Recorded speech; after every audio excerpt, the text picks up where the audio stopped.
검사의 시각에 맞는 이유서를 쓰면 유리하기 때문에 검사 출신 변호사가 유리할 겁니다. 차이가 많이 나나요? 그래서 저 같은 경우 인용률이 굉장히 높죠.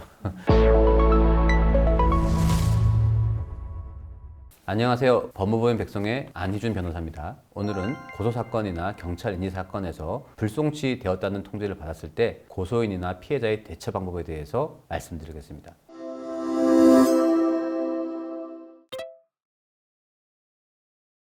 간단하게 말씀드리면 죄가 없어 사건을 종결하겠다는 것입니다. 2021년까지는 검찰에서만 사건을 종결할 수 있었지만 2022년 1월부터 수사권이 조정되었습니다. 그래서 경찰이 초동 수사 후 혐의가 없다고 판단하면 검찰의 사건을 넘기지 않고 직접 사건을 종결할 수 있게 되었는데, 이러한 경우 경찰은 사건을 불송치합니다. 즉, 불송치한다는 말은 피해자가 죄가 없으므로 사건을 검찰로 처벌해달라고 넘기지 않고 직접 종결하겠다는 말입니다. 반대로 송치한다는 말은 검찰로 처벌해달라고 사건을 보낸다는 말입니다. 즉, 불송치는 피해자에게는 불리한 결정, 피의자에게는 유리한 결정인 것입니다. 다만 송치하든 불송치하든 경찰은 기록과 증거물 자체는 검찰에 보내야 합니다.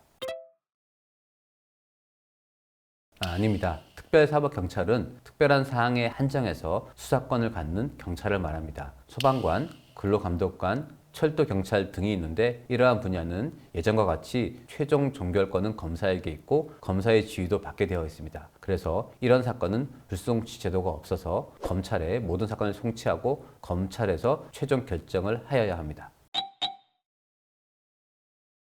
불송치 기록도 검찰에 가기 때문에 검사가 알아서 불송치 사건에 대해 위법 또는 부당한 것을 찾아 재수사 요구도 가능하지만 현실적으로 기대하기는 어렵습니다. 이에 따라 불송치 제도가 생기면서 불송치에 대한 불복 방법으로 이의신청 제도를 형사소송법에 두었습니다. 즉, 불송치가 되면 이의신청을 할 수 있습니다. 많은 분들이, 심지어 일부 변호사도 고소인만 이의신청을 할 수 있는 것으로 알고 있습니다. 형소법 제245조의 7에 따라 불송치 이유를 통지받은 사람이 이의신청을 할 수 있기 때문에 고소인뿐만 아니라 피해자라면 고소를 하지 않았더라도 할 수 있습니다. 그래서 신고인도 할 수 있습니다. 하지만 현행법으로는 고발인은 불송치 이유를 통지받더라도 명시적으로 이의신청을 할 수 없도록 규정되어 있습니다. 형소법 개정 당시에 법리적인 이유보다 다른 이유로 고발인에게 이의신청권을 박탈하였습니다. 저도 고발인의 이의신청 박탈은 위헌이라고 생각해서 헌법소원을 해놓은 상태입니다.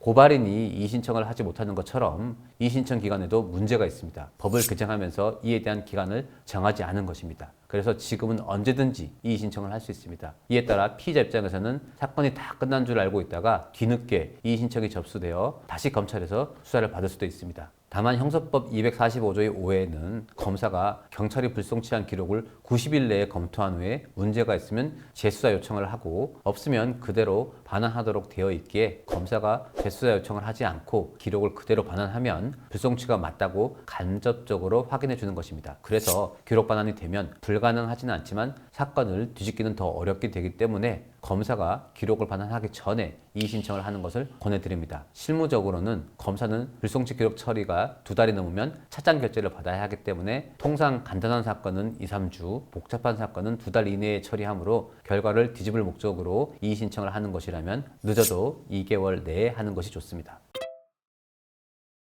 경찰 수사규칙 별지 제125호의 양식이 있습니다. 직접 작성하실 때에는 국가법령정보센터에서 경찰 수사규칙을 찾아 별지에서 한글 파일을 다운받아서 그 내용을 컴퓨터로 작성하셔도 됩니다. 시간이 없다면 형식적인 내용만 쓰고 이의신청 이유를 추후에 보완하겠다고 한 후에 검사실과 협의해서 제출기간을 연기하는 것도 가능합니다.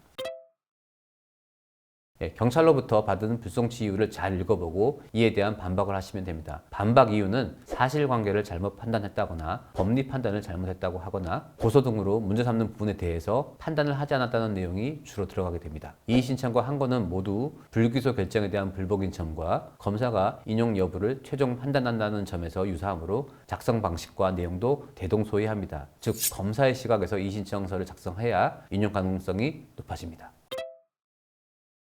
불송치한 경찰서에 제출하면 됩니다. 그러면 이의신청을 받은 경찰서는 검찰로 사건을 보냅니다. 그 후 검사가 기록을 검토해서 추가 수사가 필요하면 경찰에 보완수사 요구를 하도록 하여 경찰에서 추가 수사를 하거나 검사가 직접 수사를 한 후 검사가 최종적으로 기소 또는 불기소 결정을 내리게 됩니다. 예, 오늘은 경찰이 사건을 불송치할 때 대응 방안에 대해서 살펴봤습니다. 불송치 시 이의신청을 할 수 있는데 고소를 하지 않아도 이의신청은 가능하지만 고발인은 현행법으로는 불가능하며 이의신청 기간 제한은 없으나 가급적 2달 이내에 하는 게 바람직하고 이의신청 양식은 경찰수사 규칙에 있는데 검사가 이의신청 수용 여부를 결정하므로 검사의 시각에서 쓰는 게 유리하다는 것을 말씀드렸습니다. 오늘 내용이 도움이 되셨다면 좋아요, 구독, 알림 설정 부탁드립니다. 소중한 시간 함께해 주셔서 감사합니다.